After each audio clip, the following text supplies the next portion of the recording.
Socio Coldiretti è tutta un'altra vita, visita i mercati di Campagna Amica, vieni insieme a noi, c'è il sole che è la vita, brilla nei mercati di Campagna Amica. Io guardi, approfitto di lei Presidente per fargli l'ultima domanda, perché poi so che sarà super impegnato nell'ammirare e conoscere ancora meglio gli stand della Coldiretti, che già immagino... Devo proprio approfittare per fare la spesa proprio. Ah, ecco, che è la cosa migliore.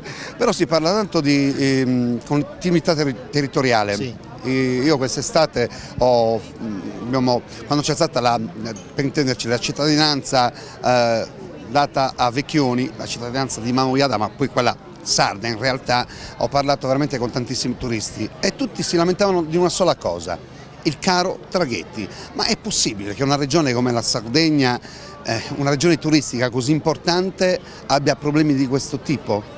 Purtroppo sì, sono problemi antichi sui quali negli anni non si è riusciti a trovare una soluzione all'altezza. Noi abbiamo deciso di fare un'inversione di tendenza totale. Abbiamo sul fronte della continuità territoriale marittima, abbiamo varato la flotta sarda, abbiamo fatto l'esperimento per 2 anni con la Saremar, abbiamo varato in Consiglio regionale una legge che istituisce la flotta sarda. In questo momento la legge è all'Europa, perché purtroppo esistono queste regole e noi non possiamo partire finché non abbiamo l'ok dell'Europa. Nel frattempo abbiamo condotto una guerra senza precedenti contro i cosiddetti signori del mare, li abbiamo denunciati all'antitrust, abbiamo vinto, abbiamo avuto ragione, loro hanno avuto una sanzione di 8 milioni di euro, poi ci siamo rivolti alla Corte Costituzionale per avere a pieno titolo e diritto la partecipazione alle decisioni sulla Convenzione di Tirrenia e anche in questo caso la Corte Costituzionale ci ha dato ragione.